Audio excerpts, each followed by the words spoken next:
loved the film, by the way. It's fantastic. Thanks very much. Thank you. Do you have any quotes or words of wisdom that you follow, like the film's motto, have courage and be kind, that have helped you throughout your career?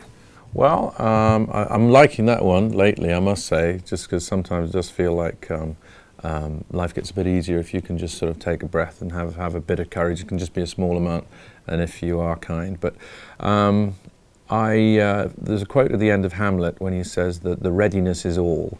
And I sometimes think just being ready in life. And what do I mean specifically?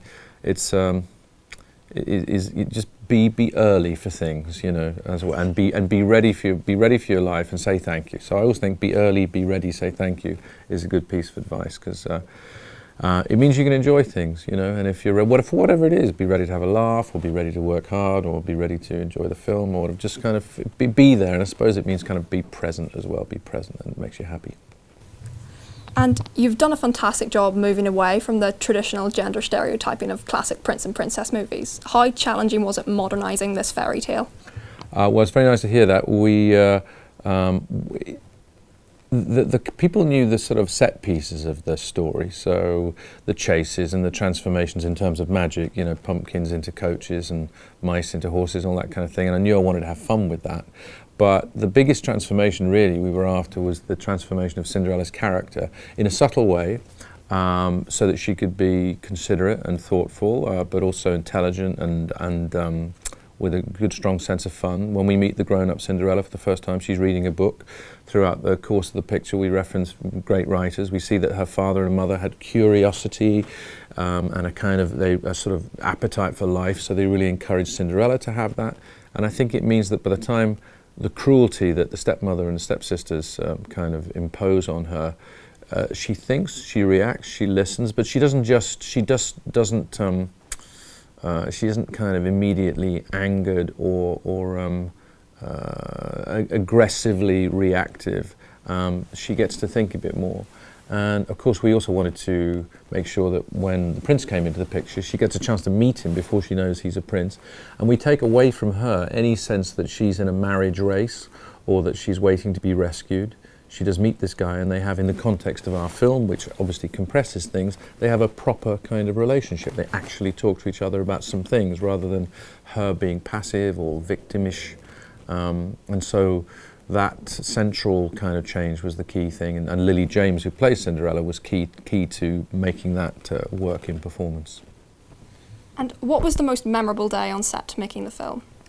There was a day in the middle of the ballroom sequence where we probably had 500 extras dancing and about 7 camera teams, and we were on the big 007 stage of Pinewood. It's the biggest sound stage, I think, in Europe. And on that we built an enormous 4-walled ballroom set. Dante Ferretti, this Oscar-winning production designer, had constructed it over maybe 6 months it took to build it, and it looked absolutely amazing. Weird little things happened, like our Cinderella, Lily, got a cold and flew just before it started, so she was in fact late for the ball. She was the last person to arrive. We'd been shooting for 2 days, and I rang her the night before and said, you know what, tomorrow I'm going to have to shoot something with Cinderella. I know you're not well, but so we'll have to put somebody into the blue dress. And she said, stop right there. I'll be in first thing. Nobody's wearing that dress. So she came in, and on that day there are 5 dances in the movie. You don't see them sort of in direct succession, but there are 5 big pieces of dancing that everybody learnt, that we had music for.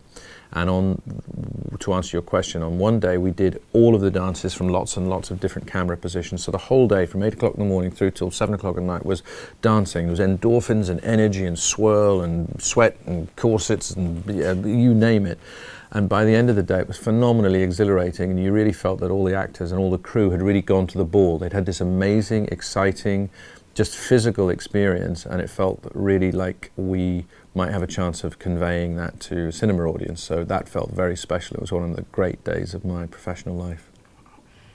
And how does your work as an actor influence your work as a director?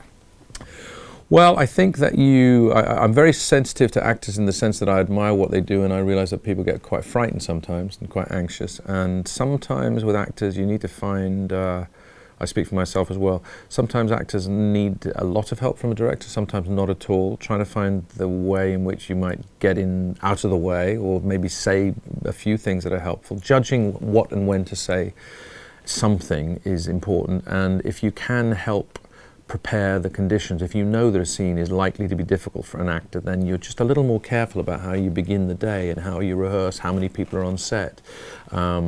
You can make an atmosphere that is much more supportive and trusting for the actors. So I think it's often about performance. And for instance, I specifically sometimes, which isn't usual in film, will start a scene by shooting the close-ups. I'll block it and work out where everybody's sitting or standing, and then, although that doesn't necessarily always get set, but if you have a plan for it, you know, it usually kind of works out. But sometimes, I mean, normally you'd then shoot a wide shot, and then you'd get a bit closer, and you'd shoot mid-shots, and then you shoot a close-up. I often shoot close-ups first in order to really kind of get performance at its freshest and also at its least planned, because the goal, it was certainly the goal in Cinderella, was to make all the performances and acting feel like it was happening before our very eyes. It wasn't too set, it wasn't too prepared, it wasn't too planned. And so I think that my background as an actor makes me, you know, approach things in that way. Thank you very much. Thank you.